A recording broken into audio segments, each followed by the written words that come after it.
Halimbawa, isulat natin ay, ano ba yung sulat? Tipin ko ba? Ano ba yung susulat natin?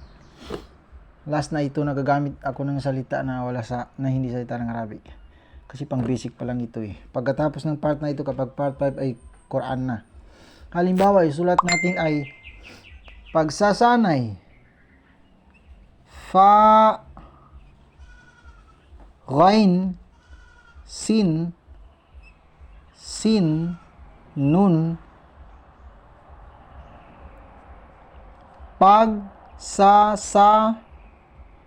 ito ay ya. Yan. Pwede na yan. Pagsasanay. Ganyan lang.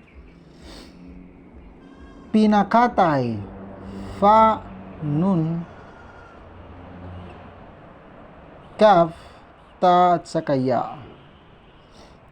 Pinakatay. Ganyan yung halimbawa. Halimbawa, sulat natin ay naghihintay. Nun, ghain, ha, nun, ta, at saka ya.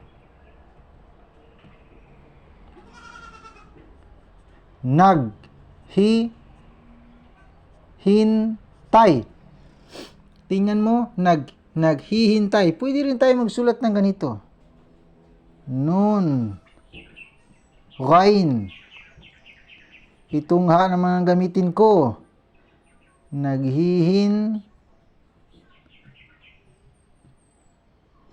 Ito ay gagamit ako ng ganyan na ha. Pareho lang yan. Kahit magsulat ka lang ng 8 ay pwede na. Ito ay ito ay hi. Hintay. Itong ha at saka ito ay pareho lang yan. Yan yung ha na ganyan. Minsan, ganyan din ang pagkakasulat niyan. Depende na yan sa'yo.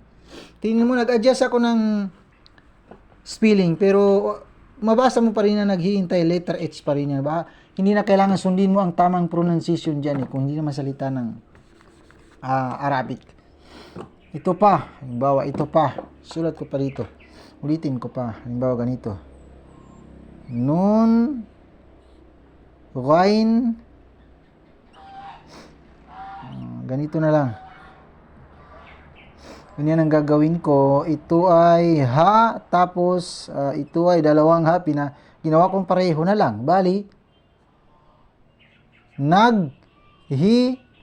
wala nang nun dito. Ang gagawin ko lang ay gawin kong double yung bawin niya. Bali, ganyan. Tatlo, naghihintay. Pareho lang kung basahan, pero magkaiba-iba ng spelling. Ganyan yung nasabi ko na halimbawa. Ito pa. Kung ganito, pwede rin. Nun, ghain, ha, nun. Ito ay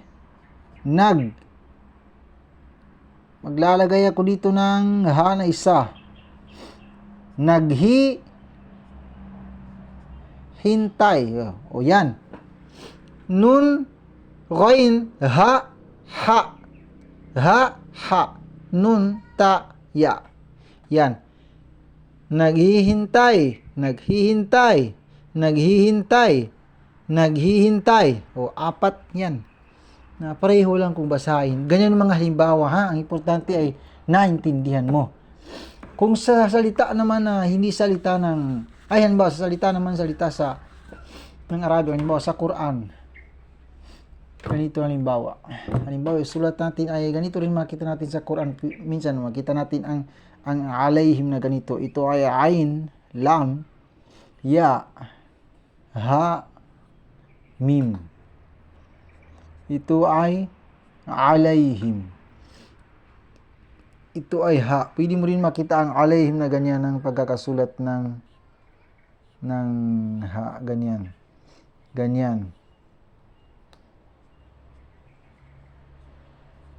Pareho lang ito na ha. Pareho lang yan. Minsan, ganyan. At saka itong nahnu, pwede mo rin makita na ganyan.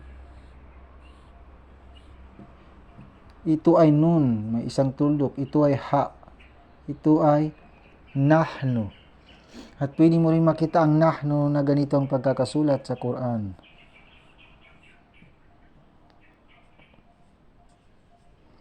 Nahnu. Hindi lang kasi perfect yung pagkakasulat ko kasi nasanay ako sa ha na mga ganyan ang pagkakasulat ko eh. Pero kung tutusin, parang ganyan man yan eh. Parang ganyan yan. Yan. Pero hindi ako nasanay sa ganyan. Kanya-kanya na tayo ng style ng pagkakasulat. Bali, ganyan yung halimbawa ha. Yan, pansinin mo. Yan. Naghihintay. Na bura na itong dito. Ganyan mga halimbawa. At least may idea ka na. Kung magsusulat ka, bahala ka na. Importante ay mabasa at maintindihan. Bali sa next naman na next part ay Quran na. Doon na magsisimula ang Quran. Wala nang salita doon na gamit pa tayo ng mga ganyan. Pang basic pa lang itong ginamit ko sa iyo. Kaya gumamit ako ng salita ng Tagalog. Pang basic pa lang ito eh. Bali, Quran na kapag sa part 5 at inshallah, magsisimula tayo ng Bismillahirrahmanirrahim. Papaliwanag natin.